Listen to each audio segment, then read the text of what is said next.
My name is Rinida, and I'm a Christian. Since a long time, I've been having conflicts with myself.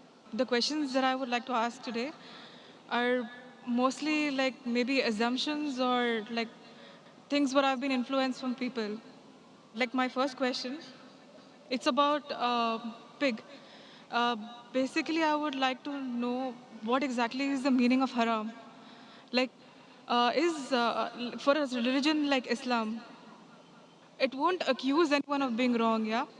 Uh, it, it wouldn't say something to be so wrong. Why is pig haram? Because I had attended a Christian convention, and over there it was told, like there was this priest who was saying that why is pork haram in Islam. He gave an example, saying that like the same rubbish, it was used as manure for the plants. The plants, like supposing it was a mango tree, the mango grew, the roots had absorbed the same nutrients, the same rubbish, it grew into mango, and we consume it. So how is it different from consuming it in pork and the mango? Sister asked a question that what is the meaning of haram and why is pork haram in Islam? And she gave the example of the priest, a Christian priest who said that manure, which is dirt and filth, is used by the tree grows, and then mango comes and we eat mango. Trying to say that even if you eat the filth of the pork, it may be good for someone else, may not be good for others. That's what it means to say. So in Islam it's haram, but Christianity it's allowed. Sister, first I'll tell you the meaning of haram means prohibited, means forbidden. Haram in Islam means prohibited, it means forbidden. I will answer your question of the priest first, and then I'll come to the real reason why pork is haram. The priest gave the example that manure is supposed to be dirt and filth, is healthy for the tree, and when the tree grows, it gives mango and we eat the mango. Trying to say that maybe it's haram for Muslims, but good for Christians. If you compare the manure, which is filth for the human beings, it may be good for the plants, because plants and human beings are two different beings. They aren't the same. They are different. But in Islam and Christianity, the human beings are the same.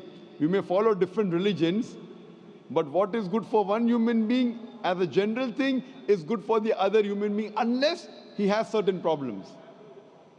For example, if he has diabetes, then sugar may not be good for him, but normally sugar is good. It gives you energy. Unless he has some problem, then it may not be good for him.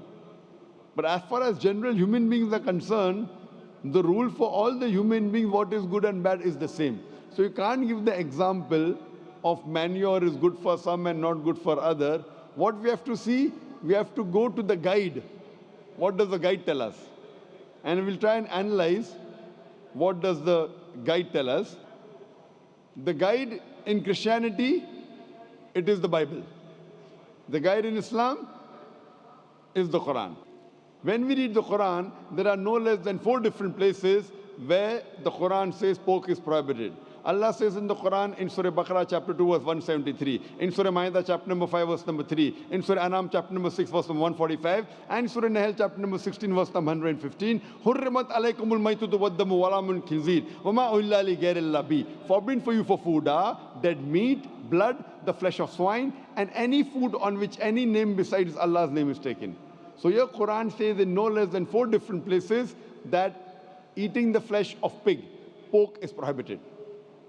Similarly, if you read the Bible in no less than 3 different places says pork is prohibited. Bible says in the book of Leviticus, chapter number 11, verse number 7 and 8, that thou shalt not eat the flesh of swine, nor touch its carcass. It's unclean for you. A similar message is given in the book of Deuteronomy, chapter number 14, verse number 8.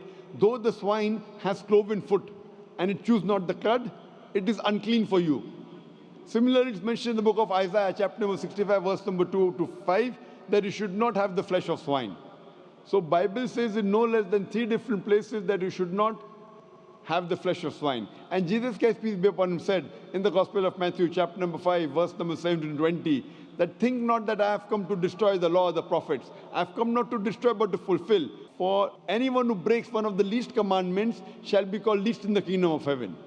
That means if you break one law, one jot or tittle from the Old Testament, you shall not enter Jannah. So as a Christian, if you believe in the Bible, then eating pork is prohibited for you, is forbidden for you, is haram for you. If you are a Muslim, if you believe in the Quran, it is prohibited. If you do not believe in the Bible or do not believe in the Quran, let's analyze what does today's reason and logic and science say about pork. Today's science tells us that if you have the flesh of swine, there are chances that you may have no less than 70 different diseases. You can have pinworm, you can have roundworm. The most dangerous amongst all these diseases, it is tapeworm. It's called as Taenia solium. And it harbors in the intestine and is very long. Even if you cook the food very well, the eggs, the ova of Taenia solium does not die. And from the intestine, via the bloodstream, it can go to almost all the organs of your body. It can enter the eye and cause blindness. It can enter the heart and cause heart attack. It can enter the brain and cause brain damage. And by the time you realize you're suffering from the disease, it's an irreversible damage done. Furthermore, today science tells us that when you eat pork, it is more of fat-building material rather than muscle-building material.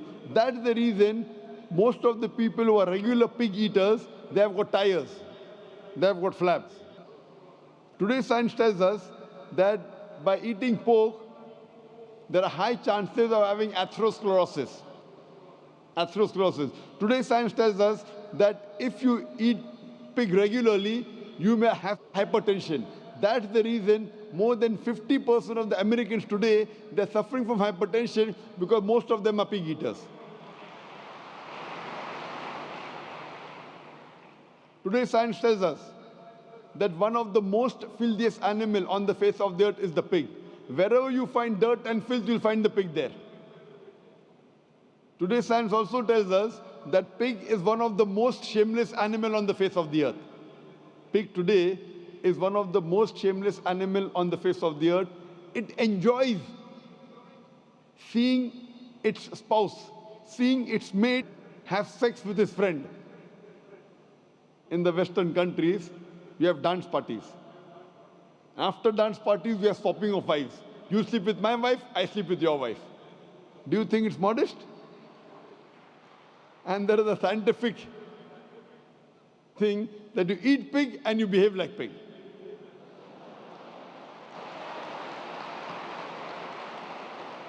Hope this answers your question, sister.